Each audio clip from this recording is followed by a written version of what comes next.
feliz, meus irmãos, em estar com vocês mais uma semana, para o nosso terceiro dia da imersão, servindo na igreja para a glória de Deus. Eu tenho ficado muito feliz, para mim é uma bênção estar com vocês, sempre é muito bom estar com vocês, e que Deus possa continuar nos abençoando e falando conosco poderosamente através da sua palavra sobre esse tema tão importante que é servir na igreja para a glória de Deus. Amém? E como é de costume, eu gostaria de fazer um resumo da aula anterior para que quem não estava possa estar a par do assunto, possa compreender daquilo que a gente está propondo aqui nessas quintas-feiras. E para quem já estava, sempre é bom trazer a memória e refrescar nossa memória para prosseguirmos juntos avançando, tá bom? Então, resumindo aqui a nossa aula anterior, no segundo dia da imersão, na semana passada, nós refletimos sobre como o serviço na igreja pode ser comprometido quando ele não é feito com amor, ou quando simplesmente ele é negligenciado. Muitas vezes, nós vamos servir de maneira mecânica, sem o envolvimento genuíno, o que torna o nosso ministério ineficaz. Por outro lado, quando também não servimos, acabamos sobrecarregando os nossos irmãos e causando um desequilíbrio à igreja local. Também falamos que tudo precisa ser feito motivado pelo amor. Paulo, na sua primeira carta a Coríntios, no capítulo 13, ele vai mostrar, como a gente falou na semana passada, que não importa o quão grande seja o dom ou o quão grande seja o sacrifício, na ausência do amor, tudo isso não vai fazer sentido, não vai ter resultado algum, porque o mais importante é essa motivação. O serviço cristão não é apenas sobre fazer, mas fazer com o coração alinhado ao propósito do Eterno. Um outro ponto também essencial que nós desenvolvemos foi a reflexão sobre o motivo pelo qual alguns não se envolvem no serviço da igreja. Nem sempre vai ser falta de tempo ou de interesse. Nós pontuamos aqui na semana passada que muitas vezes é um amor que foi direcionado a uma outra coisa. Nós usamos o exemplo de Demas, que abandonou Paulo por amar o presente século. Esse texto está registrado em 2 Timóteo, no capítulo 4. E ele vai nos alertar sobre os perigos de colocar outras coisas acima de Deus e do seu chamado e do amor ao próximo. O amor ele não desaparece, como a gente falou, ele apenas fica focado em outras coisas. E a partir desse momento, a gente passa a não edificar. Então a gente passa a não amar ao próximo, colocar o amor de Deus de lado e amar o presente século, como no caso de Demas, amar a uma outra coisa. Então esse amor ele não deixa de existir, ele apenas muda de foco. E toda vez que isso acontece, alguma outra coisa vai tomar o lugar de Cristo em nossa vida. Também falamos sobre como o serviço cristão ele é distorcido quando passamos a priorizar essas outras coisas. O poder, a fama, a produtividade, o crescimento, acima do chamado genuíno de Deus. Quando isso vai acontecer, o ministério ele perde a sua essência.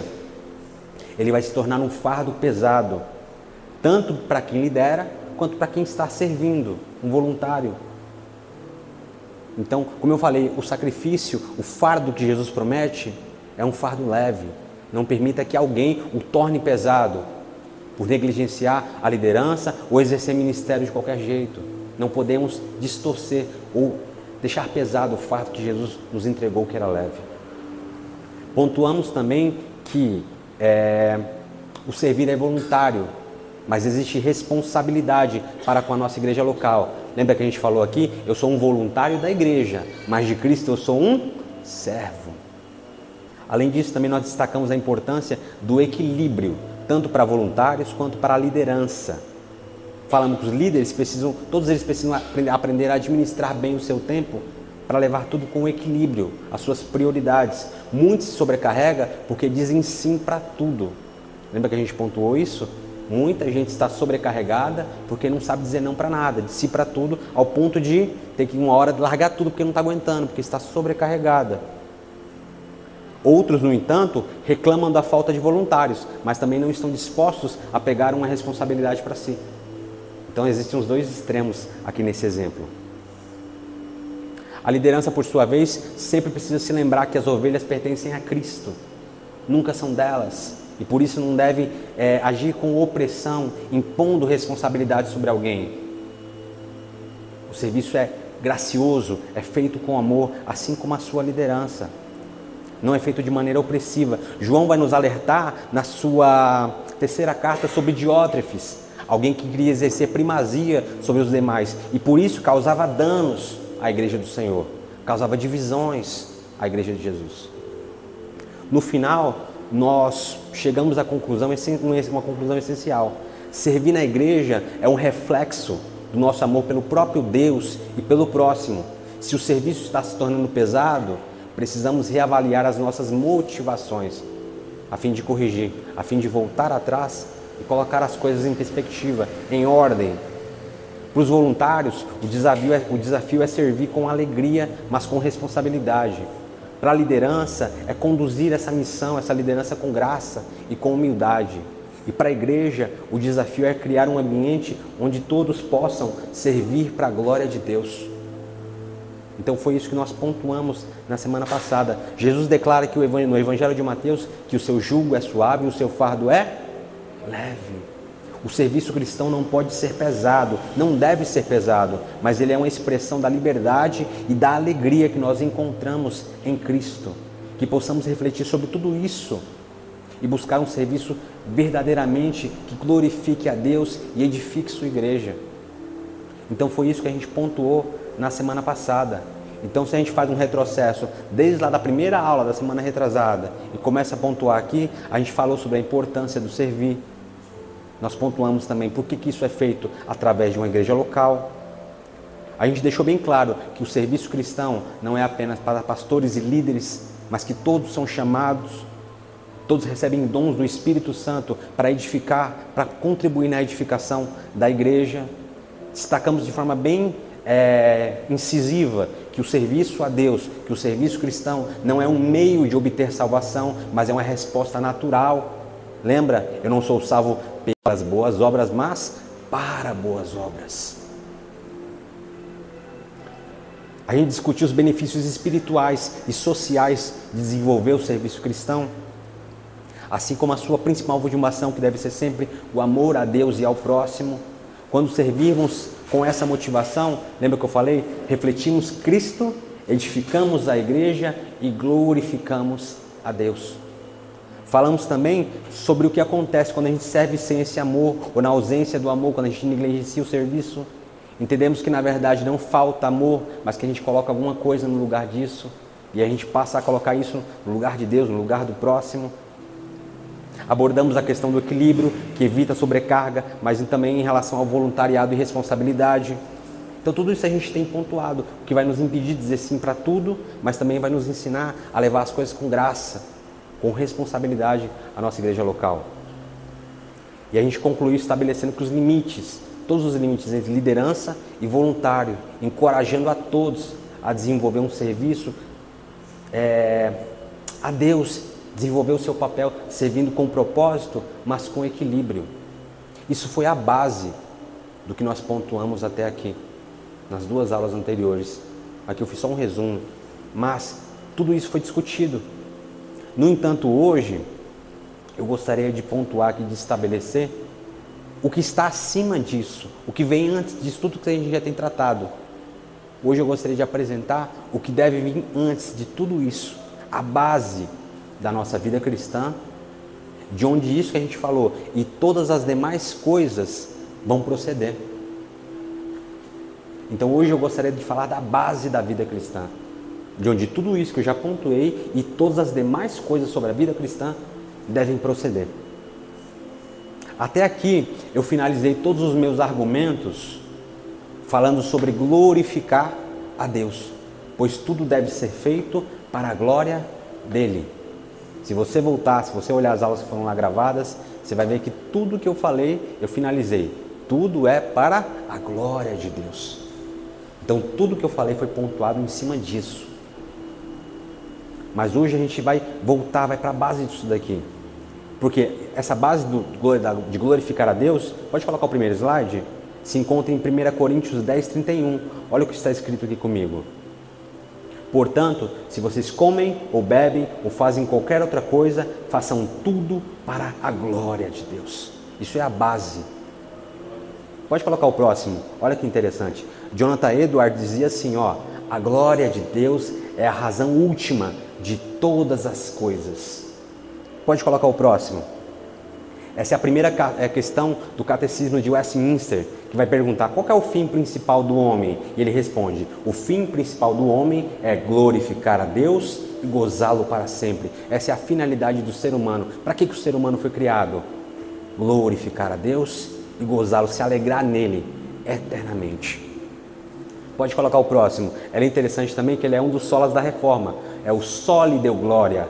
Glória somente a Deus. A gente falou da reforma também durante as aulas. Então, tudo que a gente colocou até aqui está baseado nisso, na glória de Deus. Tudo que a gente tem que fazer e toda a nossa motivação deve ser sempre a glória de Deus. Mas deixa eu te perguntar, o que vem antes da glória de Deus? O que é que antecede a glória de Deus? E se você parar para pensar, de fato é muito simples. Para glorificá-lo, para servi-lo, primeiro é necessário conhecê-lo. Não há como servir e não há como glorificar, adorar alguém a quem eu não conheço. Não tem como saber a vontade de alguém que eu não conheço. Como é que eu vou executar a vontade se eu nem conheço a pessoa a quem eu estou querendo servir, obedecer uma ordem, um pedido?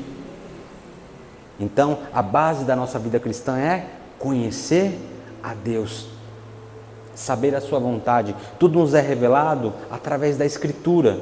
Por isso é tão importante esse momento de aprendizado, assim como o seu devocional diário, alinhado a uma vida de oração e adoração. Isso aqui é importante, a sua vida devocional também, porque não há como conhecer a Deus, não há como fazer a sua vontade antes de conhecê-lo, não há como servi-lo antes de conhecê-lo.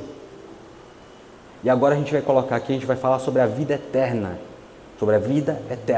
que na sua essência é conhecer a Deus. Pode colocar o próximo texto.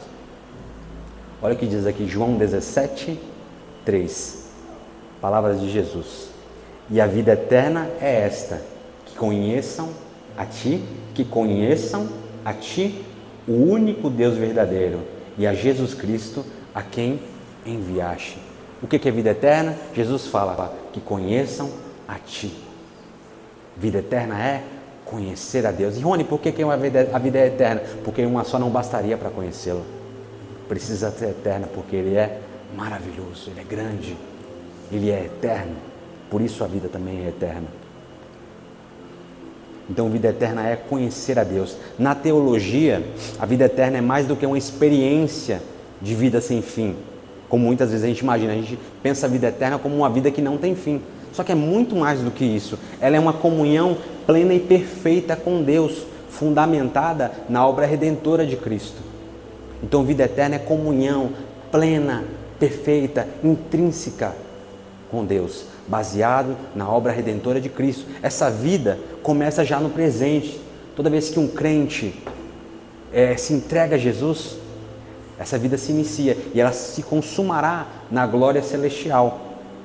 No texto que nós lemos de João, ele vai registrar as palavras do próprio Jesus, definindo a vida eterna como conhecer a Deus e a Ele mesmo.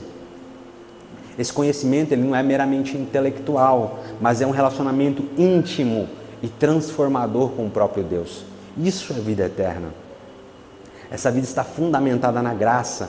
Ela não é conquistada por méritos humanos, mas é um dom de Deus concedido aos seus eleitos desde antes da fundação do mundo. A vida eterna já começa no presente, para aqueles que estão em Cristo, que passaram pela morte e foram regenerados pelo Espírito Santo.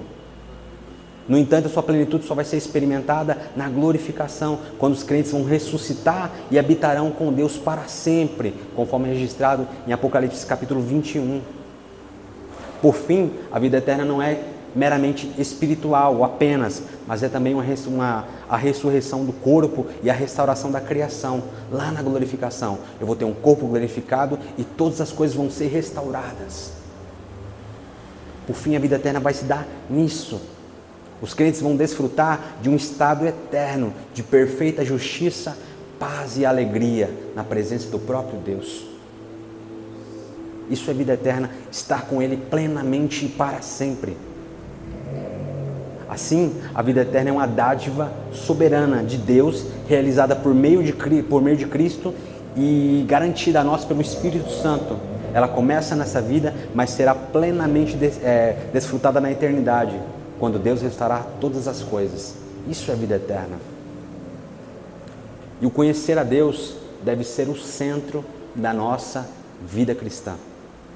Conhecer a Deus deve ser o centro da nossa vida cristã. A partir dessa compreensão de que vida eterna é conhecer a Deus, nós somos direcionados a um relacionamento íntimo com Ele. Dessa relação procede todas as coisas que vão partir da vida cristã. Antes de qualquer serviço a ser desenvolvido, antes de qualquer papel a ser desempenhado, primeiro vem o relacionamento íntimo com Ele. O centro da nossa vida cristã é conhecer a Deus. Pode colocar o próximo, por gentileza. 1 Coríntios 15, 19, olha o que nos diz. Se a esperança de Cristo, em Cristo se limita apenas a esta vida, somos as pessoas mais infelizes desse mundo. Por isso que uma pregação que está focada no aqui e no agora não é eficaz. Porque o aqui e agora não é só para isso. Jesus não veio para o aqui e agora simplesmente. Mas a mensagem tem muito mais. A mensagem fala de uma vida eterna. Ela aponta para outras coisas. E aqui eu não estou falando de escapismo, de querer o céu e a terra que pegue fogo. Não é isso.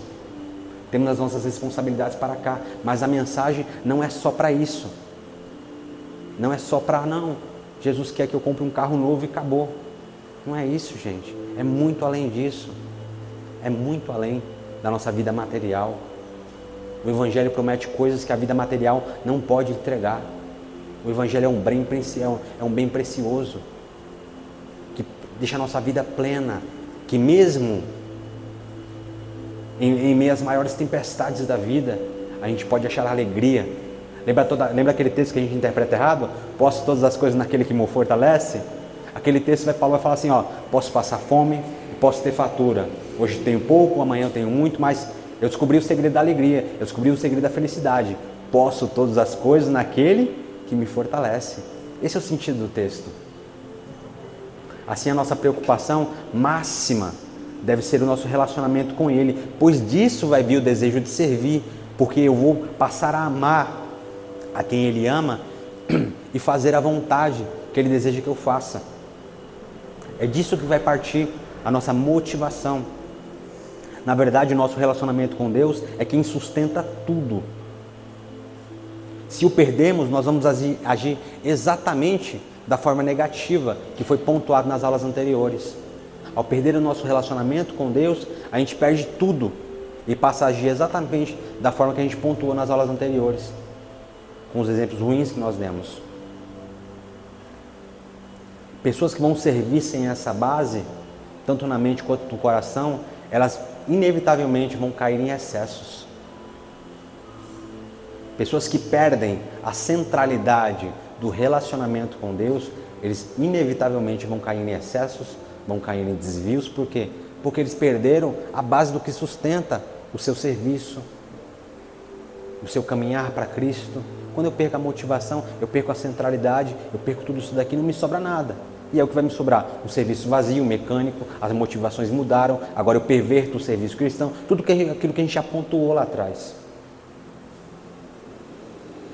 E aqui eu quero pontuar algo interessante, que aparentemente vai contra aquilo que a gente já tem desenvolvido, mas o foco principal do cristão na igreja não deve ser o servir.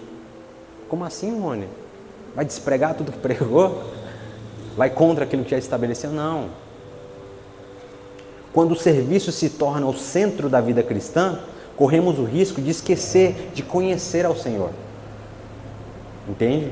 De contemplá-lo, de se maravilhar com Ele e com a sua glória. Quando o serviço passa a ser o centro da vida cristã, eu posso chegar num ponto de esquecer de conhecê-lo, de buscá-lo, de estar com Ele. Isso não vai desconstruir o que a gente já tem desenvolvido até aqui. A resposta é não, mas é simplesmente uma questão de prioridade. O relacionamento com Deus vem antes do serviço. Simples assim. Nunca inverta a ordem. Eu nunca posso inverter a ordem de chegar aqui para desenvolver um serviço esquecendo-me do meu relacionamento com Ele. Porque eu, ao fazer isso, eu vou perder a centralidade. O meu serviço vai ser inútil, como eu pontuei na última aula. O que Paulo falou? Ainda que eu transportasse os montes com a minha fé, se não tivesse amor, de nada valeria. Por quê? Porque não tem sentido. Uma liderança que possui um relacionamento profundo com Deus não tem fome de poder. Voluntários que o amam e que o temem estão focados na contribuição e não na posição. Voluntários que estão focados no seu relacionamento com Deus vão servir também focados na sua contribuição e não na posição. Isso aqui é muito interessante. Porque pessoas que não estão com o coração em Jesus, que não têm esse relacionamento com Ele, sempre servem buscando a posição, nunca a contribuição, nunca o resultado daquilo que eu estou fazendo a fim de glorificar a Deus. Lembra que nós tínhamos antigamente nas igrejas, algumas imagino que ainda tenham, mas hoje não é tão comum quanto já foi. Nós tínhamos na igreja um negócio chamado plano de carreira ministerial. Quem conhece isso? Você chegava com o menino que ia limpar o banheiro, mas você estava mirando o púlpito. E aí você ia crescendo de cargo, né? A partir do seu desenvolvimento, porque você fazia tudo de forma meio mecânica ali, olhando, fazendo que, ó, o pastor tem que ver que eu estou fazendo isso daqui, porque eu tenho que uma hora chegar no púlpito. E a gente chegou. Ia desenvolver, não, agora eu sou um diácono, não limpo mais o banheiro, fico na porta. Depois eu sou um evangelista, eu vou... E vai crescendo. Só que é interessante que isso vai divergir de forma absurda em relação ao Novo Testamento. No Novo Testamento, a atribuição ministerial que era dada a alguém não era simplesmente por um reconhecimento de algo que estava se mostrando ali. Uma ambição terrena, não. Não era uma unção que era dada para alguém, enfim, executar uma obra. Ó, vou te ungir a isso daqui para você, enfim, fazer isso daqui, tá? Não era assim que funcionava. Era um reconhecimento por um serviço que já era executado, por um dom que o Espírito já havia sido concedido e que já estava sendo manifestado naquela comunidade de fé.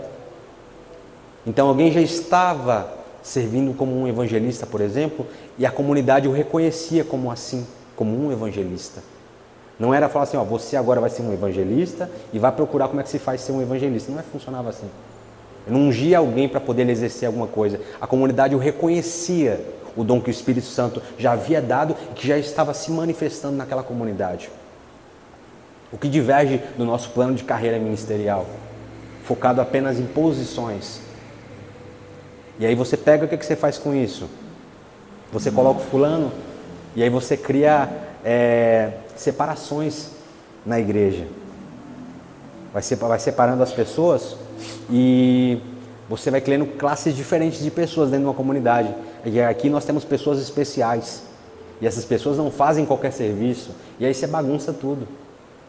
Porque as coisas perderam o sentido, perderam a sua centralidade.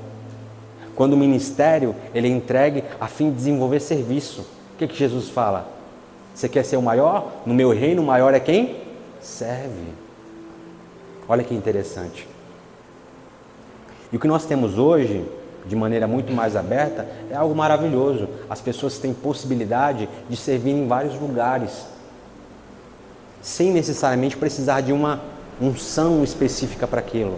Elas manifestam os seus dons com muito mais tranquilidade, desempenhando seus papéis em vários lugares, não buscando os degraus da hierarquia da igreja, mas buscando a contribuição para o reino, a edificação da igreja a partir do que o Espírito Santo concede através dos seus dons. Quando nós invertemos essa ordem, nós vamos atribuir funções e vamos causar o que na igreja? Um autoritarismo e uma segregação. Pessoas que são especiais agora mandam em pessoas que não são especiais e você divide a igreja no meio. Existem irmãos mais velhos que estão aqui a fim de servi-los, a fim de conduzi-los no caminho. Um presbítero, um pastor, é um irmão mais velho que está te conduzindo no caminho. Por que ele está fazendo isso? Porque ele foi escolhido por Deus, porque ele tem um dom que foi dado por Deus e ele é alguém que está há mais tempo que você. Assim como um outro cristão maduro também pode te aconselhar. pode desempenhar esse papel juntamente com toda a comunidade. Por isso a igreja é esse ajuntamento, esse coletivo de pessoas que estão com o mesmo foco em servir a Jesus. Quando todos estão focados em conhecer o Eterno, não há fome de poder, mas sim um anseio por cumprir a vontade dEle. Tudo que foi dito de bom, desde lá da primeira aula, naturalmente vai acontecer na vida de cada um, na vida da própria igreja. Dessa forma, nós vamos ter um serviço cristão realizado de forma saudável, que busca a glória de Deus acima de todas as coisas, como um fruto natural de toda essa vida, todo esse relacionamento profundo que há buscando a Deus. Quando alguém está desenvolvendo o seu serviço cristão, o seu papel aqui na igreja, com foco em adorar a Deus, em glorificá-lo, cara, não importa se eu não estou sendo visto, não importa se alguém não vai notar o meu serviço, por quê? Porque o meu serviço não é para ninguém, é para Deus. E importa que eu o adore, importa que aquilo esteja sendo feito para a glória dEle. Se eu tenho isso na minha mente, no meu coração, metade das coisas que a gente vai ter problema na igreja, a gente não vai ter mais. Por quê? Eu não me importo se alguém não me lembrar do meu nome na hora do agradecimento. Eu não vou me importar se alguém esquecer de falar, o fulano estava aqui na obra da igreja, falou de todo mundo, o pastor esqueceu logo o meu nome. É pessoal. Mal sabe que o pastor tem uma amnésia terrível. Sempre esquece, gente, pelo amor de Deus. Então assim, cara, não. Se você está focado no seu relacionamento com Ele, nada vai te tirar do foco. Não é porque alguém não viu. O importa é que está feito e a obra está avançando. A obra está avançando. Porque tudo que me importa, no final de todas as contas, o que me importa é exaltar o nome dEle. É glorificá-lo, a fim de desempenhar o meu papel, o meu dom, o meu chamado. Mesmo que ele não seja público, a gente sabe que tem ministérios aqui que são públicos, que têm o dom de estar aqui ensinando, ou pregando, ou advertindo alguém. Às vezes é um ministério mais vistoso de que alguém está fazendo a limpeza, mas ambos são importantes. Tudo na igreja é importante. Por isso que o Paulo vai falar, são vários membros, mas um só corpo. Alguns não têm tanta honra quanto outros, mas da mesma forma são fundamentais. Por isso, a nossa vida devocional de todo crente é extremamente essencial, pois amar a Deus consiste em obedecê-lo. No entanto, essa obediência parte da própria, não parte da própria capacidade, mas também é um dom que vem dele. A obediência a Ele vem dele também. É concedida pelo Espírito Santo, que me faz obedecê-lo verdadeiramente, amá-lo verdadeiramente, guardar a tua palavra no meu coração. Coloca para mim o próximo texto, por gentileza. Vamos ler aqui 4 textos pequenininhos de João, só afirmando isso, que amar a Deus é obedecê-lo. Olha lá, João 14,15. Se vocês me amam, palavra de Jesus, guardarão os meus mandamentos. Agora João 14,23. Jesus respondeu, se alguém me ama, guardará a minha palavra, e o meu Pai o amará, e viremos para ele e faremos nele morada. Próximo. 1 João 5,3. Porque este é o amor de Deus, que guardemos os seus mandamentos. E os seus mandamentos não são difíceis de guardar. E 2 João 1,6. E o amor é este, que andemos segundo os mandamentos de Deus. Este mandamento, como vocês ouviram desde o princípio, é que vocês vivam nesse amor. Só até aqui. Como vemos nesse texto, não há como alguém dizer, falar que ama a Deus e contradizer a sua palavra. Alguém que fala que ama a Deus, ele obedece a palavra desse Deus. A vontade de Deus foi manifesta a nós através da sua palavra. Então eu não amo a Deus fazendo aquilo que eu quero, fazendo a minha vontade, ou amando a Deus do meu jeito. Amar a Deus é obedecê-lo, e obedecê-lo através da sua palavra. Não há outro caminho para isso. E a obediência não é um meio de conquistar o favor divino, mas uma resposta natural ao amor que sentimos por Ele, resultado de um coração transformado pelo Espírito Santo. Então eu também não o amo porque eu sou muito bom. Não, é porque o Espírito Santo regenerou o meu coração para que eu pudesse amá-lo. Agora eu posso desempenhar esse papel, porque Ele permitiu que eu pudesse fazer isso. A obediência à palavra não é um peso, mas uma evidência de um coração transformado pela graça. Somente aqueles que nasceram de novo pelo Espírito Santo podem verdadeiramente obedecer a Deus. É uma realidade. Obrigado. E eu gostaria agora de ir para uma parte mais prática, já partindo para o final. A de hoje é mais rápida um pouquinho, mas eu gostaria de compartilhar com vocês alguns conselhos valiosos que eu aprendi ao longo do tempo, que eu considero fundamentais no estabelecimento de uma vida devocional consistente, envolvendo oração, adoração e o estudo da palavra. Obviamente são questões mais pessoais, você pode anotar ou levar em consideração ou não, mas para mim foram fundamentais para o desenvolvimento de uma vida cristã mais sólida, mais edificada. No entanto, sempre a gente deve lembrar que uma vida devocional saudável não depende apenas de esforço pessoal, mas é sustentada pela graça de Deus que nos capacita a ter fome e sede por Ele, tá bom? Então aqui estão algumas direções que podem te ajudar a fortalecer o seu relacionamento com Deus. Vamos lá? Primeiro aqui é a criação de bons hábitos. Uma coisa muito interessante, todos vão de concordar comigo, é que mau hábito você não aprende, né? É só deixar a coisa correr no automático que lá estão eles aparecem naturalmente.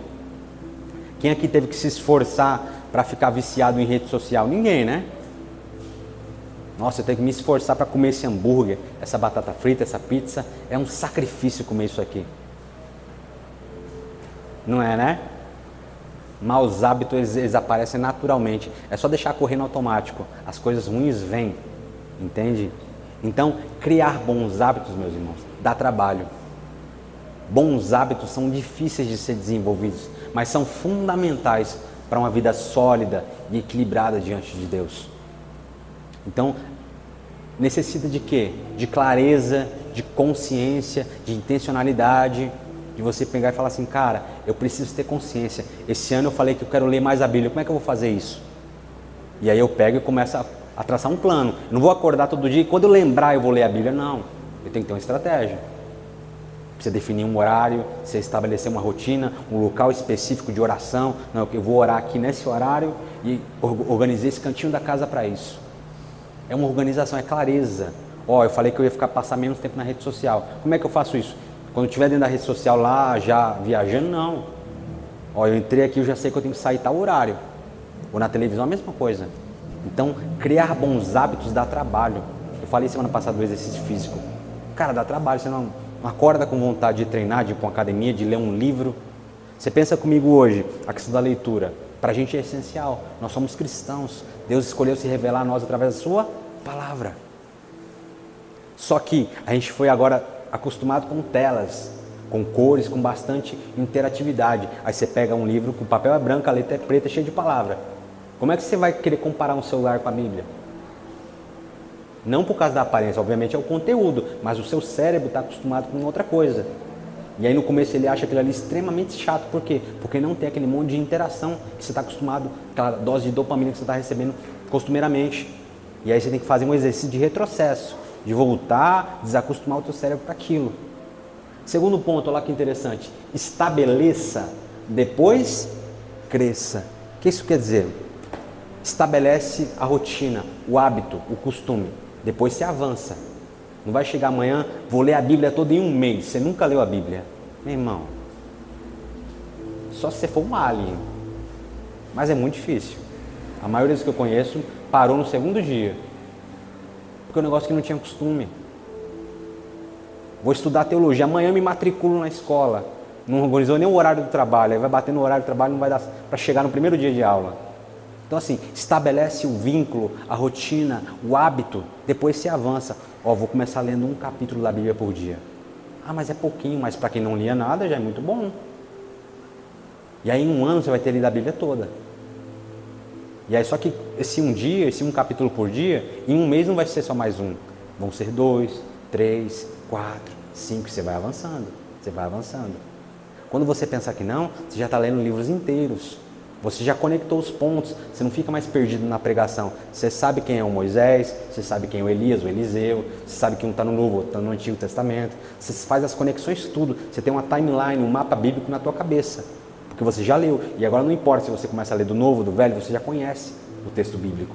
Então estabelece depois, cresce. Rony, eu não consigo orar. Oro 30 segundos, acaba meu assunto com Deus. Ah, cara, coloca lá 1 minuto. Depois coloca 2, depois coloca 5 e vai crescendo. Estabelece, depois cresce. Para mim foi assim. Muitas vezes eu começava a ler e parava, começava as orações e parava. Depois que eu estabeleci rotinas, aquilo foi ficando mais fácil e foi desenvolvendo, foi aumentando. E aí no dia que você fica sem ler, você fica com saudade. Caramba, nem li hoje. Uma vontade de chegar em casa para ler logo. E aí você vai mudando, vai transformando os bons hábitos. Terceiro ali, se é importante, faça acontecer. A realidade é essa, tudo que é de fato importante para a gente dá um jeito de fazer. Isso é verdade. Se é importante, a gente vai colocar para acontecer. É que a verdade é que às vezes a gente diz alguma coisa, não, isso aqui é importante para mim. Nas palavras, não na verdade. Porque se fosse verdade, nós faríamos acontecer. Então, às vezes, como eu falei no primeiro dia, nós falamos que Deus é o centro da nossa vida, mas a gente não se propõe a conhecê-lo. Por quê? Porque é uma verdade nas nossas palavras, nem sempre é na nossa vida. Cabe a nós colocar as coisas em perspectiva e ter uma avaliação real sobre nós mesmos. Eu estou sendo sincero comigo? Eu estou sendo sincero com Deus? Ou é uma coisa que eu estou repetindo porque todo mundo fala isso e eu também estou falando? Mas se eu olhar para a minha rotina, quanto do meu tempo é de Deus e quanto do meu tempo é de outras coisas? E aí eu começo a colocar as coisas em perspectiva. E eu percebo que eu não sou tão bom assim quando eu imaginei que eu fosse. E aí eu tomo ações, não para melhorar no sentido de ser alguém bom, mas de ter tempo com Deus, de ser quem Ele quer que eu seja, desempenhar o papel que Ele quer que eu faça. E aqui tem aqui, ó, reconheça a importância de cada área e se houver algum déficit, foque nele. O que isso quer dizer? Se eu percebo que eu tenho alguma área faltante, eu tenho alguma área que está mais baixa que a outra, eu foco nisso, eu ataco isso primeiro. Cara, eu sou bom de leitura, mas oração, eu não sei, eu fico ali 15 segundos e acaba. É um déficit, é alguma coisa que está em falta. Para outros é muito bom na oração, mas a leitura está faltando. E aí eu vou lá e troco, eu dou um foco nisso. Eu falei, vou olhar com atenção para esses 3 meses aqui, esse trimestre. Eu vou focar na oração porque é uma área que eu estou faltando. E eu começo a estudar sobre oração, eu pego um livro sobre oração, eu pego os textos da Bíblia sobre oração e começo a desempenhar o meu papel na oração. E eu vou ter clareza. Às vezes o que nos falta, muitas vezes, é clareza, gente, sobre alguns assuntos. Muitas vezes a gente acha que é um bicho de 7 cabeças. E a gente começa a ler, começa a ouvir de pessoas que são experimentadas nessa área e eles começam a nos dar caminhos. Lembra que eu falei dos irmãos mais velhos que nos ajudam a conduzir, a andar pelo caminho. Ter alguém que já passou por algo é ter um mentor que vai nos mostrar um caminho a percorrer. Então, se você está caminhando no lugar errado, fala, cara, não é bem assim, vem por aqui, ó, dessa forma aqui pode ser melhor, pode ser mais fácil. Pegue pequenas porções. Tinha um pregador que ele falava assim, a parte do evangelho que funciona para mim é a parte que eu entendo. Às vezes você tem alguém que conhece grandes textos, mas não entendeu nada. E alguém que conhece uma pequena parte do evangelho, mas que compreende aquilo e virou uma verdade na vida dela. E aquilo é colocado em prática todos os dias. Você pega às vezes uma senhora simples que conhece 3, 4 versículos de cabeça, mas aquele versículo é uma verdade para ela. E aquilo queima e arde no seu coração. Eu posso conhecer um livro inteiro, sem aplicação não vai ter serventia nenhuma, porque não é uma verdade para mim. E por último, não se esqueça de conciliar tudo. Oração, adoração, estudo da palavra, vida congregacional. Eu oro não por mim, mas também pelos outros. Eu adoro sozinho, mas adoro coletivamente na comunidade. Eu tenho vínculo com meus irmãos, eu tenho vida congregacional. Eu não negligencio o estudo da palavra. Eu estou lá buscando sozinho, mas buscando coletivamente. E aquilo que eu aprendo eu também ensino para o meu irmão. E aquilo que o meu irmão aprende, ele ensina para mim. E nós crescemos juntos. Isso é igreja. Isso é vida partilhada. Isso é vida congregacional. Então eu concilio tudo isso. Eu coloco tudo isso em perspectiva e começo a organizar as áreas da minha vida. E assim eu passo a ter uma vida cristã completa, plena, alicerçada em Jesus. Então esses são conselhos práticos, mas que na minha vida fizeram muito sentido, me ajudaram muito a desenvolver áreas que há anos estavam paradas. Se servir para a sua, tente, aplique, estabelece, depois você avança, percebe os hábitos ruins, tenta tirar e começar a colocar os outros. Não vai ser fácil, já te garanto, não vai ser fácil. Você fala, vou dormir 10 horas da noite hoje. Não vai nada, irmão. Esse primeiro dia você olhar já é meia-noite, acorda cansado, aí não tem cabeça, nossa, eu já estou improdutivo, né? Porque dormiu 5 horas de relógio. E aí você vai mudando, vai organizando e vai voltando. Uma hora que ele começa a entrar, e aí você começa a colher os benefícios daquilo. Você fala, cara, que maravilhoso, consegui acordar cedo, não estou cansado, consegui ler a Bíblia 1 hora, li mais um livro aqui devocional. Olha que maravilhoso. E as coisas vão avançando, acontecendo. E quando você percebe que não, você já está aqui desenvolvendo um papel, tirando o fardo de algum irmão, ajudando ele numa obra. Fala, Rony, eu não tenho experiência, então ajude alguém que está fazendo. E você vai aprender. Lembra que eu falei do chamado? Rony, eu não sirvo porque eu não sei qual que é o meu chamado, eu não sei qual que é o meu dom. Se nunca fizer nada, nunca vai descobrir. Serve o outro no chamado dele que você descobre o seu. É nesse meio termo, é nesse envolvimento, é nessa vida na vida que as coisas acontecem. A nossa conclusão, meus irmãos, servir na igreja é uma expressão prática de fé e do amor por Deus e pelo próximo. No entanto, o verdadeiro serviço cristão não é movido por uma ambição pessoal, mas pelo desejo de glorificar a Deus. Quando feito para a sua glória, o serviço voluntário se torna um ato de adoração, refletindo o caráter de Jesus e contribuindo para o crescimento do reino. Esse serviço ele é fruto de uma vida de comunhão diária com Deus, que nos conduz a servir a Ele por meio do próximo no contexto da igreja. Então todo esse serviço que eu desenvolvo aqui é um resultado, é fruto de uma vida de comunhão com Ele, que é demonstrado no serviço ao próximo no contexto da igreja. Então eu sirvo porque eu o conheço, e eu sirvo a você porque eu estou servindo a Ele, e a igreja é o contexto, é a geografia onde tudo isso acontece. Esse mecanismo funciona perfeitamente, como um motor bem ajustado. Tinha um antigo pastor que ele falava, a igreja é como engrenagens banhadas pelo óleo do Espírito Santo. E tudo funciona perfeitamente para a glória de Deus. Então essa é a minha mensagem para hoje. Que nós nunca possamos nos esquecer de conhecer a Deus e buscá-lo antes do nosso serviço. Lembre-se, vida eterna é conhecer a Deus. Você não vai esquecer isso aqui, vai dormir com essa frase na cabeça. Vida eterna é conhecer a Deus. Vida eterna é conhecer a Deus. Eu preciso conhecê-lo para então glorificá-lo, para então servi-lo. Não tem como eu servir a quem não conheço, não tem como eu adorar a quem não conheço. E se trocar a ordem não vai funcionar. Pode até funcionar esteticamente, aos olhos humanos, mas nunca funcionará na perspectiva dele. Porque eu não estou fazendo para ele, eu estou fazendo com qualquer outra intenção de reconhecimento humano, de qualquer outra coisa. Mas sem o amor a ele, o serviço não vai ter frutos. Amém? Se coloque de pé. Eu quero orar com você, para a gente finalizar.